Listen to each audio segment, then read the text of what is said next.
जय श्री राम, जय श्री बालाजी महाराज। 5 बड़े मंगलवार बहुत ही महत्वपूर्ण हैं। इन 5 बड़े मंगलवार अगर आप एक कार्य कर लो तो आपका जीवन बदल जाएगा। सच्चाई है ये, आपका जीवन बदल सकता है। जिस इन मंगलवार को बुढ़वा मंगलवार के नाम से भी जानते हैं। माना जाता है कि इस दिन हनुमान जी अत्यंत प्रसन्न होते हैं। और क्यों होते हैं, किन कारणों से वो प्रसन्न हुए, और बुढ़वा मंगल जो है, बड़ा मंगल जो है, क्यों बोला जाता है। अगर आपको आपके इष्ट की प्राप्ति हो जाए तो आप क्या करोगे? अगर आपके इष्ट के दर्शन हो जाए तो आप क्या करोगे? आप तो झूमोगे, नाचोगे, गाओगे। तो इसी प्रकार से ये उस वक्त की बात है जब त्रेता युग में भगवान राम की पहली मुलाकात जो थी हनुमान जी से हुई थी। जो जिस दिन मुलाकात हुई थी उसे ही बड़ा मंगलवार के नाम से, बुढ़वा मंगलवार के नाम से जाना जाता है। और हनुमान जी झूम उठे थे। हनुमान जी को अंदर से इतनी प्रसन्नता हुई थी कि उसी दिन से इतिहास के पन्नों पर इस मंगलवार को, इस जेठ महीने की मंगलवार को बहुत ही ज्यादा महत्वपूर्ण माना जाने लगा।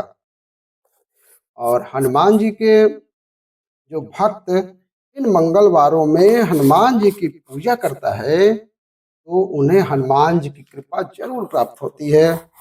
और अगर ये महीने के 5 मंगलवार हम अपने जीवन में कुछ ऐसा कार्य कर लें जिससे हनुमान जी भी प्रसन्न हो और हमारे घर के ऊपर कृपा भी बनी रहे। देखिए, देखा जाए तो हम अपने बाबा को प्रसन्न करने का हर वो प्रयास करते हैं जिससे वो प्रसन्न हो जाएं।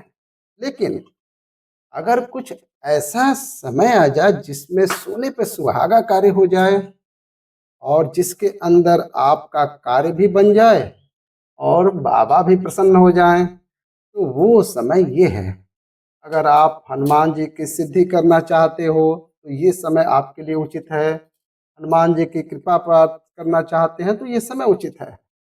अगर अष्ट सिद्धियों की कृपा चाहते हो, नवनिधियों की कृपा चाहते हो, तो इससे बड़ा समय कोई नहीं है हो सकता। ऐसे समय पर अगर आपको कुछ भी नहीं आता है तो आज मैं आपको एक ऐसा बात बताऊंगा, सिर्फ वो कार्य आप करने लग जाओ, हनुमान जी आपसे इतने प्रसन्न हो जाएंगे, इतने प्रसन्न हो जाएंगे, आपके हर कार्य में मंगल ही मंगल होगा। अगर कोई नकारात्मकता या कोई भी ऐसी चीज आपको छूने का प्रयास करेगी, छू नहीं पाएगी। हनुमान जी को प्रसन्न करना बहुत ही सरल है। ये बात सभी लोग जानते हैं कि राम के नाम से बाबा प्रसन्न हो जाते हैं, लेकिन किस तरीके से प्रसन्न करना है ये सबसे बड़ी बात है। आप हनुमान जी जैसे 13 मई से प्रारंभ हो रहा है, प्रारंभ कर दीजिए। ये 5 मंगलवार है, 13 मई से आप प्रारंभ होकर 10 जून तक ये चलेंगे लगातार। जो 5 मंगलवार ये आप अपने हाथ से नहीं जाने देने हैं। आपने क्या करना है, सुंदर कांड का पाठ प्रारंभ कर देने हैं, रामायण का पाठ प्रारंभ कर देना है। और इन दिनों अगर आप अखंड रामायण का पाठ करना चाहते हो तो घर के सभी सदस्य मिलकर भी अखंड रामायण का पाठ आप कर सकते हो। अखंड रामायण का पाठ मान लीजिए आप खुले तौर पर अगर 13 मई से रामायण का पाठ प्रारंभ करते हो और पर डे रोज 10 जून तक अगर आप हनुमान जी को रामायण का पाठ सुना रहे हो तो ये भी आपके लिए उचित है। अगर आप इस दिन से लगातार 10 जून तक सुंदरकांड का पाठ करते हो तो ये भी आपके लिए शुभ है। अब इसमें कोई लेडीज हो गई कि वो सोचे कि मैं कैसे करूं, तो आप अपने पति के सहयोग से, अपने बच्चों के सहयोग से कर सकती हो। पूजा कोई दिक्कत नहीं है। आप हनुमान चालीसा के 100 पाठ प्रारंभ कर सकते हो। अभी से लेकर 10 जून तक आप कर सकते हो। दिन आप काउंटिंग कर लेना, जितने भी मंगलवार आते हैं वो तो वेल इज गुड है, लेकिन 13 मई से जो समय स्टार्ट हो रहा है वो एनर्जी से भरपूर है। जब पहली मुलाकात हनुमान जी की, पहली मुलाकात राम जी से हुई तो उनके खुशी का ठिकाना नहीं था। वो खुशी जिसे पाने के लिए आप मान लीजिए, आपको भी तो मन में एक होगा कि मेरे को हनुमान जी अगर मिल जाए या उनकी कृपा मुझे प्राप्त हो जाए तो आपकी मुसीबत खत्म हो जाएगी। इसी प्रकार से जब आपके इष्ट के दर्शनों की अभिलाषा आपके अंदर रहती है, उन्हें पाने की इच्छा अंदर से प्रबल होती है, तो ऐसे समय पर किए हुए पूजा अर्चना साधना कहीं गुना फल प्रदान करती है। मैं आपको ये नहीं कह रहा कि आप ये करिए जो आपसे हो सकता हो।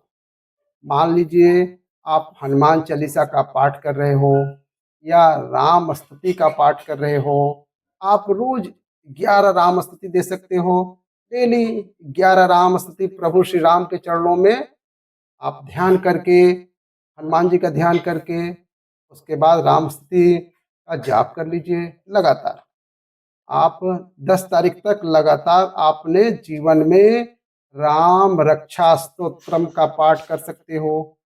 अगर आपकी लाइफ में बार बार डिस्टरबेंस आ रही हो, बार बार दिक्कतें समस्या आ रही हो, आपको हर बार अपनी निजता का सामना करना पड़ता है, कोई सामने वाला व्यक्ति आपको घेरने की कोशिश करता है और जो भी कोई व्यक्ति आपको झुकाने का कार्य करता है, तो इस समय से लेकर ये जो समय है एनर्जी से भरा हुआ है।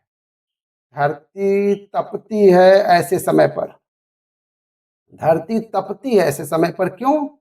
हनुमान जी की साधना का समय है ये। एनर्जी, और हनुमान जी आपको पता ही है, जैसे कि मंगलवार और शनिवार के दिन तो आप जो 13 तारीख से प्रारंभ करोगे 10 जून तक, अगर आप ये वीडियो 13 तारीख के बाद देख रहे हो और उसके बाद भी ये मत समझना कि समय आपके साथ नहीं है, नहीं, तब भी आप जितने भी मंगलवार आपके हिस्से में आते हो, जितने भी शनिवार आपके हिस्से में आते हैं वो भी लाभकारी हैं। मान लीजिए इसके बाद जो मंगलवार आएगा, क्या वो लाभकारी नहीं होगा? वो भी है। 18 तारीख का भी जो मंगलवार आए वो भी लाभकारी होगा। जो भी आएगा वो लाभकारी है। तो आपके ऊपर जो भी बात है कि जो भी समय आपको प्राप्त हो रहा है वो एनर्जी से भरा हुआ है। ये समय भरपूर है। माना जाता है कि जब युद्ध की तैयारी हो रही थी, जब महाभारत का युद्ध हो रहा था, तब भीम ने भी हनुमान जी की ऐसे समय पर साधना करी थी, ऐसे समय पर साधना करी थी। हनुमान जी ने प्रसन्न होकर उन्हें विजय भैरव का आशीर्वाद दिया था। अगर आपका कोई इंपॉर्टेंट कार्य है, अगर आपका जीवन में कोई कार्य नहीं बन रहा है, तो आप संकल्प लेकर धारण कीजिए अपने मन में कि हे प्रभु, मैं आपका ये पाठ करूंगा। अब आपको, अगर मैंने पाठ तो बहुत सारे बता दिए पर समझ में नहीं आया कि कौन सा करें, तो अगर आपको सुंदरकांड रामायण का पाठ अगर मेहनती लगता है तो राम रक्षा स्तोत्रम का पाठ आप कर सकते हो। अगर आपके घर में भूत प्रेत या तंत्र मंत्र किसी भी प्रकार की अगर विद्याओं से अगर रोगग्रस्त हो, तो उसके बाद अगर आप हनुमान जी के दर्शन की अभिलाषा रखते हो, हनुमान जी की कृपा को प्राप्त करना चाहते हो, तो राम स्तुति का पाठ कीजिए, राम स्तुति का पाठ कीजिए। अगर आप कर्ज में ग्रस्त हो, बहुत ज्यादा कर्ज आपके ऊपर आ चुका है, आपके ऊपर कर्ज का प्रकोप छाया बनी हुई है, आपके घर में धन की बरकत नहीं हो रही है, बहुत ज्यादा परेशान हो आप, तो जानकी स्तुति का पाठ कीजिए। राम साथ में राम स्तुति के साथ, राम स्तुति के साथ जानकी स्तुति का पाठ कीजिए। आपके जो कर्ज चढ़ा हुआ है, जो ये समय है, ये निकल जाएगा। रास्ते ऐसे खुलेंगे आपको पता भी नहीं चलेगा। शुरुआत करने से पहले 13 मई को चोला अर्पण कीजिए। हनुमान जी को माताएं बहनें भी कार्य कर सकती हैं और जल का पात्र भरकर अपने आगे रखकर उस जल के पात्र का जो उस पात्र के पानी को आप पान भी कर सकते हैं। मानसिक रोग, शारीरिक रोग भी खत्म हो जाएगा। ऐसे समय पर हनुमान जी की अगर आपको कोई सिद्धि साधना, कोई मंत्र नहीं पता है, तो आप एक मंत्र का जाप भी कर सकते हो। ओम हंग हनुमते नमः। एकदम आसान ये मंत्र है। इसी वीडियो में हमने मंत्र भी आपको दे दिया। अब ये आपके ऊपर डिपेंड है कि आपको जैसी परेशानी है उसी प्रकार का कार्य कर सकते हो। अगर आपको बीमारी है तो राम रक्षा स्तोत्रम का पाठ कीजिए। अगर शारीरिक कष्ट है तो भी राम रक्षा स्तोत्रम का पाठ कीजिए। तो फिर देखिए आपके जीवन में खुशहाली किस प्रकार से एकदम ऐसे आएगी। आपको खुद भी इस चीज का एहसास होने लग जाएगा। ये जो मंगलवार है, ये एनर्जी से भरे हुए हैं। और इस वीडियो को अगर आप अपने तक रोक लो तो नाइंसाफी कर रहे हो, और लोगों के साथ भी शेयर करो। शेयर बटन पे क्लिक कीजिए और सब्सक्राइब बटन पे क्लिक करके बेल आइकन को ऑन कर दीजिए, ताकि ऐसे ही और वीडियो आप तक पहुंच जाए। और शेयर कर दीजिए वीडियो को, स्टेटस बार पे लगाइए, ताकि 10 लोग हनुमान जी की पूजा मिलकर करें तो ज़्यादा बढ़िया है। परिवार की एकता बनती है, नकारात्मकता दूर भागती है। तो बोलिए जय श्री सीताराम, जय माता दी।